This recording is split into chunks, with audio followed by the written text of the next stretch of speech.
Hi, this is the Professional Amateur Hour coming to you with another review. This week, I checked out Blue World Order, and this 2017 film was directed by Che Baker and stars Billy Zane, Bruce Spence, and Jack Ryan, among others, of course. The story of this movie takes place in this post-apocalyptic landscape where the government has taken over everyone's brain and has done like this mind control thing to them. And what happened was everyone got this vaccination and then they sent out this signal out of their radio tower, and that either killed you or mind controlled you. One side effect of that, though, is that it also killed all the children because they weren't vaccinated.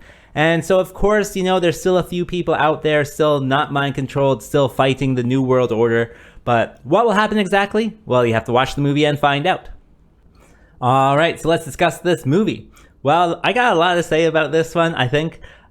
With this one, I was surprised that, it's this 2017 movie, but it is very kind of relevant today. I kind of thought it was like this kind of like, I'm not sure what it's called, like influencer phenomenon, where, the media that people watch, seep into their brains and then make them think certain things. Like, for example, no one was really talking about reptile aliens until, the show V came out, and that influenced them. Same with regular UFOs, I think. No one was reporting UFOs until they saw it in the theaters. And so I thought that was very interesting because it has this, vaccination, mind control, 5G kind of thing in there. I thought that was really interesting. And just something that was very curious to me, I would say.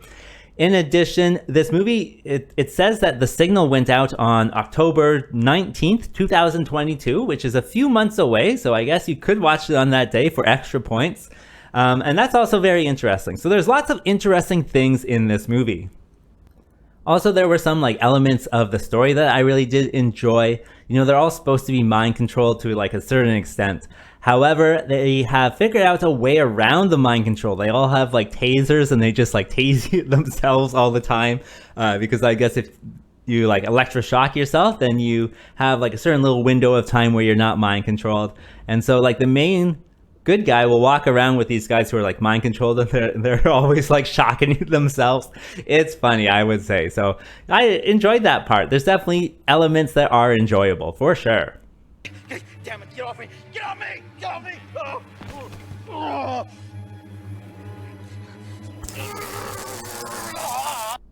Furthermore, Billy Zane is in this movie. I haven't seen that guy in forever, so I was really looking forward to that once I found out he was in this movie. And he's a pretty good villain in this movie. He's always doing speeches, and he actually has some really funny speeches as well. Maybe I can clip one in here for you.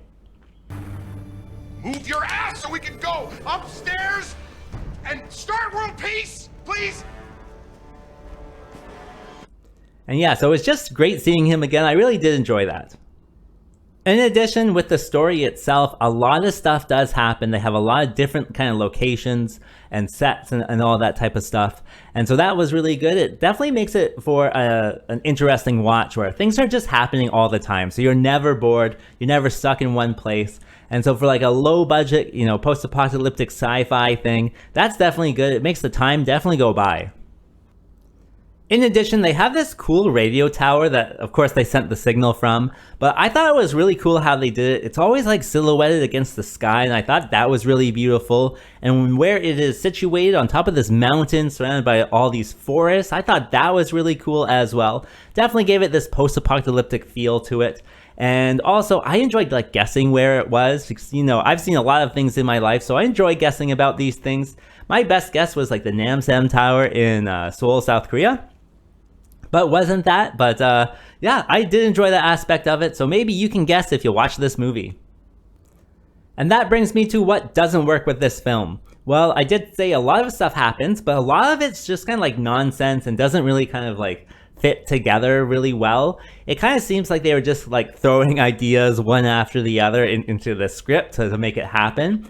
And so that was not very good. I thought it definitely kept my interest away and really made it hard to kind of follow what was going on as well, because it's just all nonsense. For example, they're oh, we gotta go to this other place, so let's get in a car. And then they get into a DeLorean and they're oh, we stole this. And I'm okay. And then they're chased by other DeLoreans, and I'm just what's going on? Like, where are they getting all this stuff? So it just seems like it's kind of like, what if this happened? What if that happened? Let's put in that, you know? So it definitely did not track very well, I would say. Also, there is not a lot of action in this one. The trailer makes it seem like there's a lot more. They heavily feature that DeLorean chase.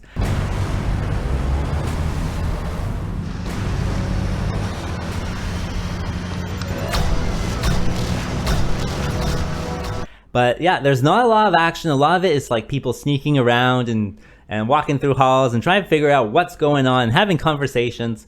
But yeah, very little action, so it does kind of seem a little bit boring that way. So who would I recommend this movie for? Well, I think if you have a high tolerance for B movies and sci-fi, then yeah, sure, you can watch this one. If you're curious about that, you know, that conspiracy stuff that I mentioned, sure, maybe. But if you're not one of those two people, stay away. As for a rating, well, I might be Billy Zane in the membrane, but I'm going to give it the okay score of 4. And with that being said, I think that's all I wanted to say, so like and subscribe, and I'll see you next time.